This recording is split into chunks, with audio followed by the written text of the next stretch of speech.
And we'll reflect in a second, but you know this voice. It's the best thing she's ever done. She came over, she played me the video. It's just, I'm so proud of her. She's been through so much. I've watched so much happen in her life and had a front row seat to so much. And I'm so proud of her. I'm really excited because when somebody has had great life experience, has had, really tough things they've had to go through, and they can process that and make art that's going to help other people, that's what kind of song this is. I'm stoked.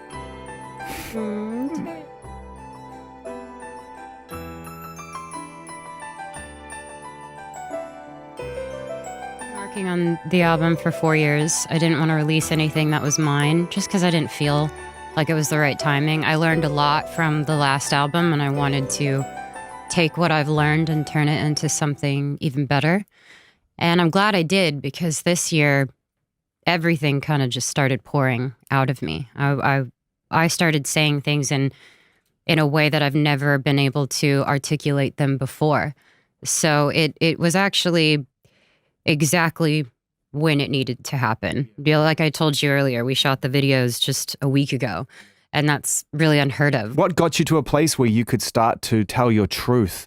I've been in therapy for years. I've also taken breaks and gone places to recollect my thoughts and my emotions and my well-being. But I've always been pretty transparent about what I've gone through. I just choose how I'm going to do it, because it would be inauthentic for me to just not say what I felt in the beginning of the year or last year, or it just wouldn't seem real to me. Lose You to Love Me right here. Beautiful video. If you haven't seen it, you must go do it. All shot on iPhone. We're proud to play a part in that.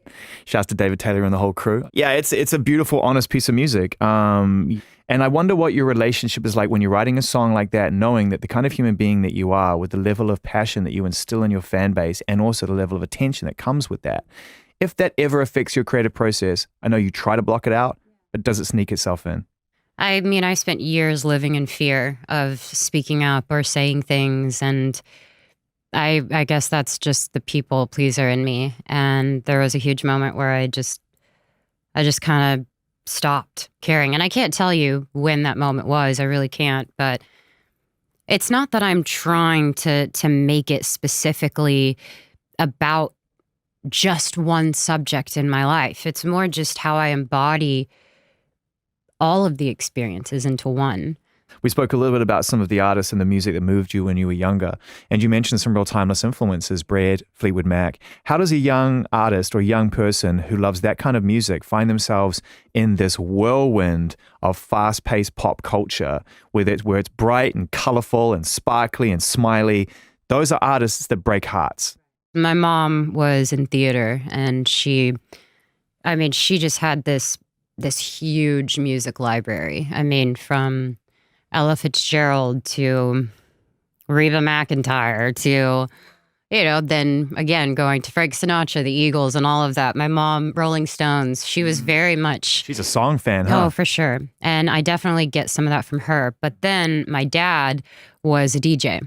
So he would do all kinds of stuff, and he was on the radio for a bit doing Tejano music, so I had this experience in my life where I experienced the beautiful colors of music and where it can take you. And I think it naturally happened for me. I remember I wanted to be like Paramore at one point. I thought, this is my lane. I feel it. That lasted about 3 months. We're big Paramore fans here. I literally love her. So I guess we should focus on that song, Look at Her Now. I mean, that really is that's a moment of absolute self-empowerment. You need to know who you are at that moment in time to make that song believable. Yeah. It just got weird. It just got really complicated. And I started noticing that my life just became a story, and it was entertainment.